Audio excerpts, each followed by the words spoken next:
Hello everyone! I welcome you to my YouTube channel where I will share my art processes and thoughts about various things. I am by no means a professional artist, at least not as an illustrator.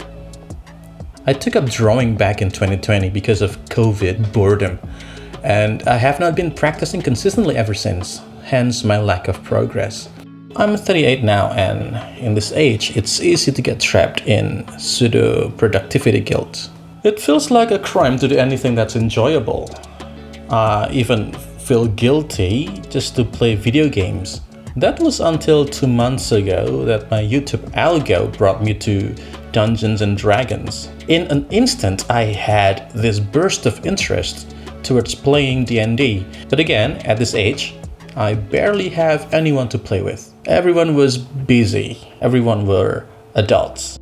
Then I remembered that some of my wife's students played D&D, so I contacted them and they were happy to adopt me as the old man in the party. I thought that was gonna be awkward since the youngest in our party was 23 years old. But I was wrong. In this game, we can be however old we want.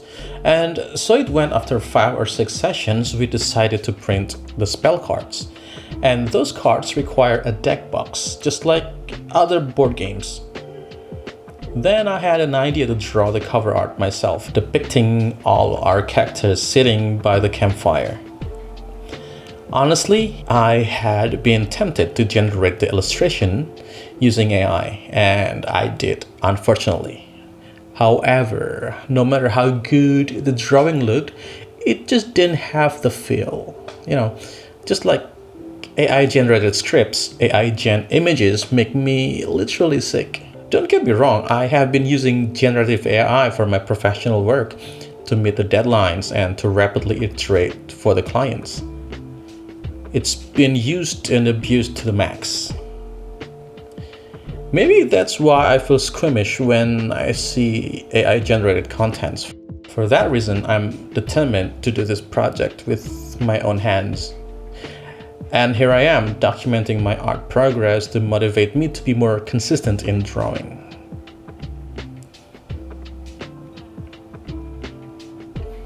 As you can see, I'm drawing over an existing drawing. It's because I didn't know how to do line art properly.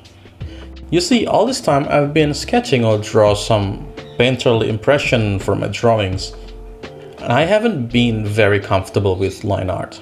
Although deep down, I really want to draw some comics or manga. To me, line art requires a huge commitment in defining the shape and silhouette of an object, and I'm afraid of such undertaking. Anyway, I did the initial line art, and it sucked. So I left it there for a week. Then I started watching tutorials and studying other artists on YouTube, and as cliche as it sounds, it helped. Turned out I have been approaching it wrong and with the wrong brush too. I learned a lot from YouTubers like Mark Burnett and Cat, among others, and their videos helped me fix how I approach my art. This scene shows 4 characters by a campfire. On the left is a human bard playing a lute, and he is my character. I'll tell you more about him next time.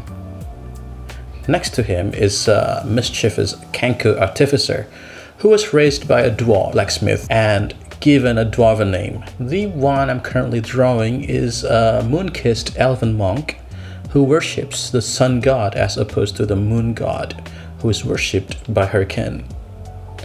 And the last one is a changeling ranger. We, as the party, still don't know what she is as she's taking a human form. Most of the backstory of each character is still concealed by the DM, at least story-wise. I always wanted to draw characters and design them from scratch. And every time I want to do that, I had doubts on myself about my skills. So I ended up doing exercises like anatomy, like shapes, geometry and stuff like that. And I got bored. And then I stopped drawing. And the cycles goes on and on just like that for 6 years now. because I had this bad habit of not looking at reference, even though I knew I have to look at references. So this time I forced myself to look at references from Pinterest or from images I can find online. And I thought it was just like a copying what I see.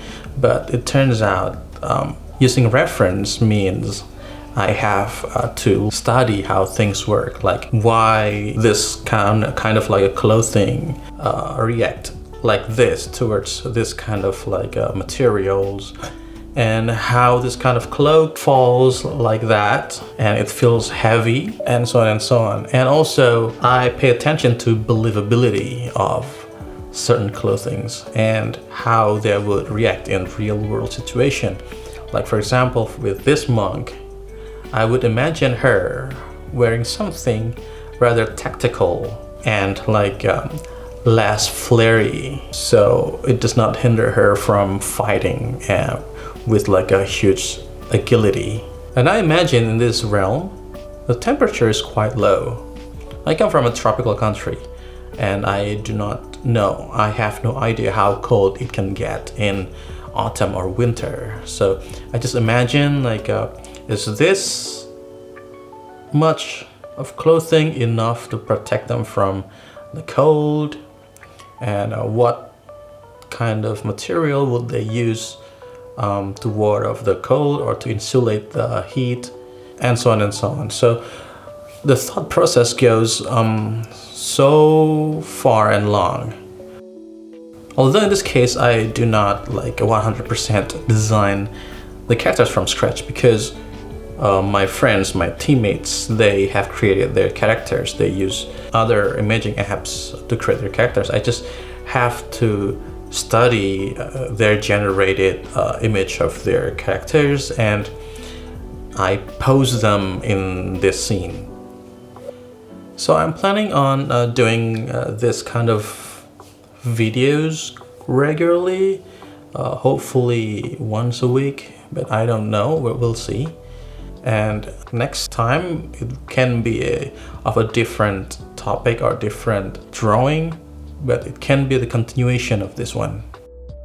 So if you like this kind of video, you can support me by subscribing or liking, and leave a comment below. And I'm considering in getting an overhead tripod for this camera. I'm using my phone as my camera, so you can see it more clearly from top down. So with that said, thank you for watching. I'll see you next time. Bye.